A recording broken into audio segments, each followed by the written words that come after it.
Sen koyacaksın. Alan senin alanın. Abi Hayır. O logarın olduğu yer var ya. Oradan hangi hafta? Var.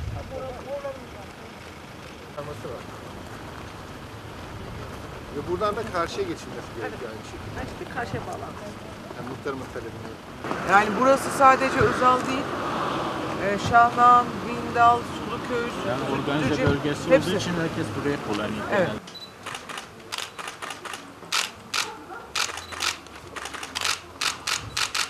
Malatya Çevre Yolu bizler için, bölge için çok önemli bir proje.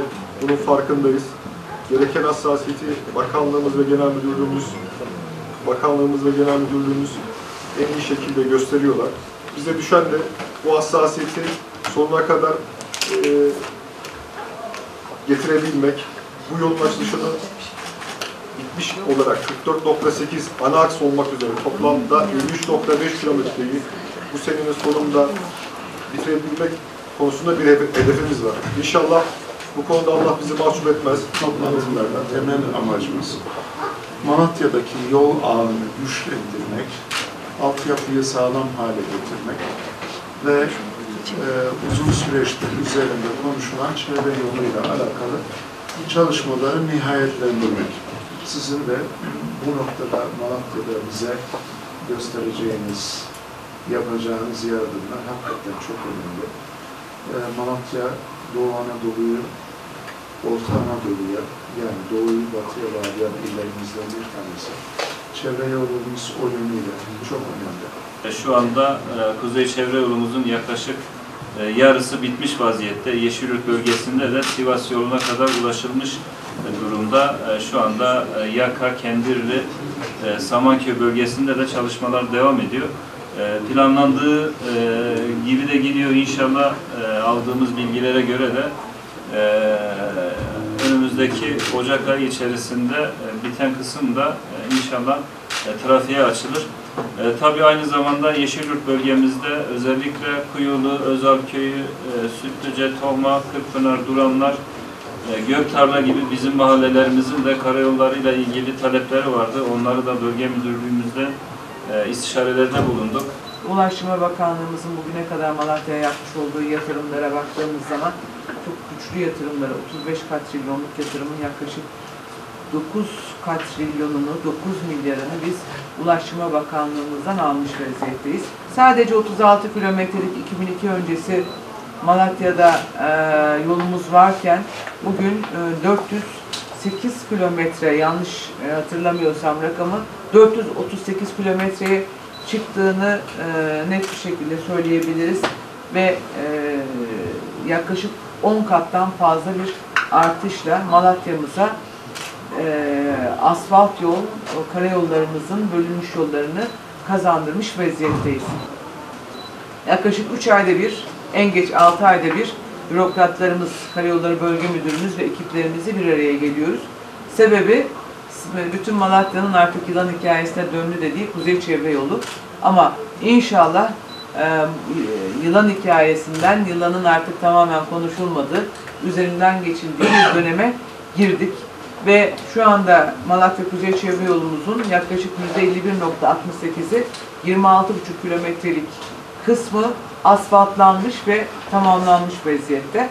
Ve nasip olursa, bugün de biraz evvel Sayın Bakanımızla konuştuk, Ocak ayının sonunda Sayın Bakanımızın Malatya'ya gelişiyle kısmi olarak da olsa Kuzey Çevre Yolumuzu trafiğe açalım istiyoruz. %50'sinden fazlası tamamlanmış vaziyette şu an Kuzey Çevre Yolumuzun. En azından vatandaşlarımız Kuzey Çevre Yolu nereden geçiyor, oldu mu, tamamlandı mı, bitti mi diye merak edenler de Ocak sonu itibariyle yapacağımız yarım açılıştaki %50'lik açılışı, trafiğe açacağımız günde Malatyalı hemşehrilerimizle inşallah buluşturmuş olacağız. Malatya'mıza yeni bir Beylerderesi'ne alternatif bir köprü olsun istiyoruz.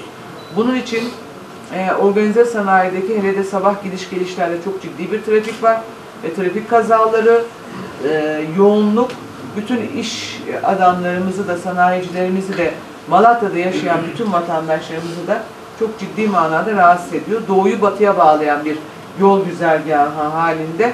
Bu vesileyle biz Sayın Bakanımızdan bunu talep ettiğimizde, Sayın Cumhurbaşkanımız da talimatlandırdığında hemen çalışmaya başladılar. Ben Adil Bakanıma canı gönülden teşekkürlerimi iletiyorum. Beylerderesi'ne alternatif köprü çalışması için proje çalışmalarımızda başlamış vaziyette. Özellikle karayolları şekli olarak bilinen Vali Konağı'nda, Orgeneral Mehmet Uyruk Caddesi'ndeki karayollarının yerini Malatya'mızdaki vatandaşlarımıza, Battalgazi'li hemşehrilerimize kazandırmak üzere Battalgazi Belediye Başkanımız talep etti ve Sayın Bakanımızla yapmış olduğumuz görüşmeler neticesinde de talimatlandırdı. İnşallah o bölgeyi, o hizmeti Malatya'ya ve Battalgazi Belediye'mize kazandıracağız inşallah. Beylerderesi Viyadüğü ile ilgili alternatif yol konusunda da Yeşilyurt Belediye Başkanımız çok yakın takiplerini yapıyor. Kuzey Çevre Yolu konusunda Büyükşehir Belediye'miz, MASKİ ve Genel Sekreterliğimizde yakın takiplerini yapmaya devam ediyor. Kuzey Çevre Yolumuzun içerisinde 13 adet farklı seviyeli kavşak köprüsü, 5 adet tali yol bağlantısı, alt geçit köprüsü, 3 adet devlet demiryolları köprüsü, 4 adet hidrolik köprü olmak üzere 25 adet köprü bulunmaktadır. Ve 580 milyon bedelle ihaleye çıkılan Kuzey Çevre Yolumuzda 350 milyonluk harcama yapılmış ve 26,5 kilometrelik yolumuz tamamlanmış. Ocak sonu itibariyle trafiği Allah nasip ederse açacağız ve %51,68'i tamamlanmış vaziyette. Müteahhit firmamıza da ben teşekkürlerimi iletiyorum. İnşallah aksama olmadan 2023'e varmadan biz yolumuzu açmış, vatandaşlarımızla buluşturmuş oluruz diyorum.